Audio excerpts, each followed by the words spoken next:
Hi everybody, welcome to another edition of the Old Biker Dude Show Home Edition, where we cover recipes here in Old Biker Dude's kitchen. Well, it's really Mrs. Old Biker Dude's kitchen, but I kind of borrow it from time to time. But I'm going to talk about something really important this morning, and that's those of us who love over medium eggs. And see, only those who really love over medium eggs can appreciate this segment, because I know that the rest of you just don't understand. And those of us who love over medium eggs know exactly what I'm talking about. Have you ever been to a restaurant and they bring you a couple of over medium eggs and they're just not perfect?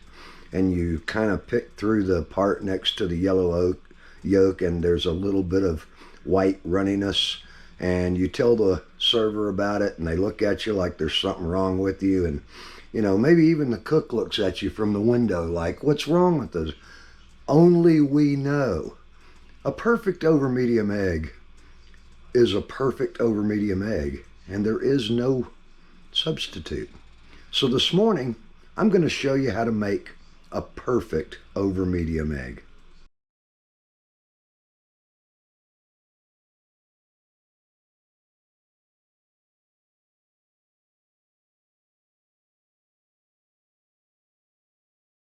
The most important thing about an over medium egg is the pan that you use.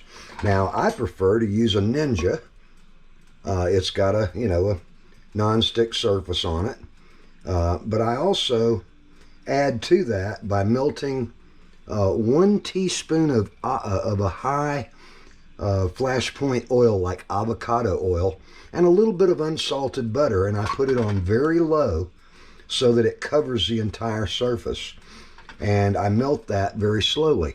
Then I turn my stove up to medium heat, and I wait until I know that that oil is at just the right temperature before I put my eggs in the pan. Very important. Okay, now of course it's nice if you've got a couple of farm fresh brown eggs, because they do seem to taste the best, but the most important part is how you put the egg in the pan.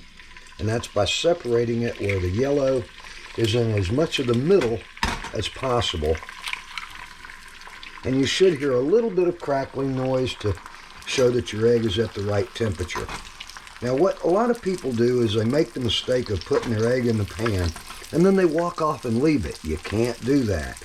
The key to a proper over medium egg is heat distribution. So you have to roll the egg around in the pan to make sure that as much of it covers the center as possible, so that you get a nice even heat distribution across the bottom of the egg. And what I like to do is just sit and do that. Very seldom does the pan actually stay on the eye when I make an over medium egg, because I've already got my pan at the right temperature.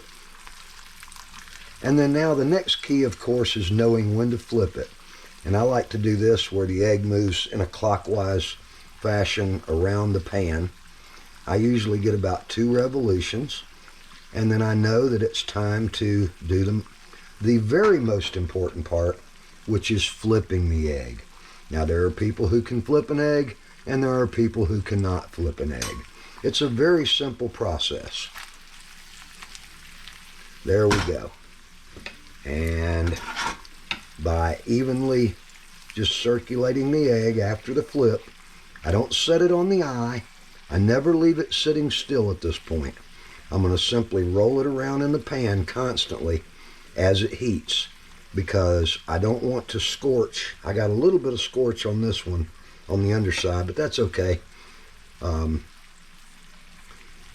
I don't want to scorch that outer shell of the yolk bag to be too hard. And of course I don't want to bust my yellow. Now, once you've done this for a minute, put your pan down for just a second, rebuild a little heat, and then continue to circulate it like this.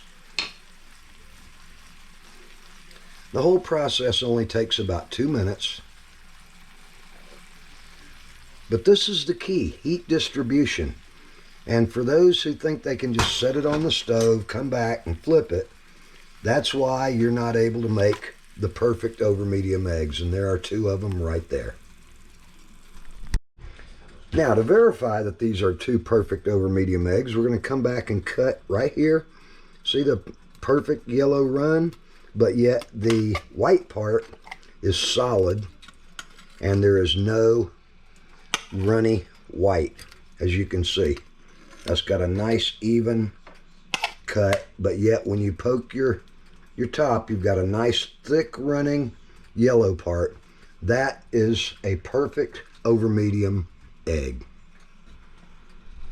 And then of course, if you're like me, you like a couple of pieces of buttered toast, and I like to chop my egg up like this right here and just put it right on the end. And I'll usually take my little piece of spicy sausage and put that on there too. And that, to me, is the perfect bite of breakfast. But there you go. That's the home edition of the Old Biker Dude Show, showing you how to make two perfectly over medium eggs. Folks, I appreciate you checking out this little abbreviated edition of the Old Biker Dude Show home edition. And of course, I'd love for you to subscribe to my channel. Hit the like button. It helps the channel. For all you people that love over medium eggs, I think we need to band together and create an awareness group so the rest of the world understands us. You know what I mean? But I sure appreciate y'all watching. And give me a comment on this down below if you think this is a good idea, the little home edition of the Old Biker Dude Show. Any suggestions that you have? I'm always interested in what my subscribers think, as far as, you know, what direction we want to go in, what kind of things we find entertaining. And, you know, I just appreciate y'all watching. And have a great day, and we'll see you next time.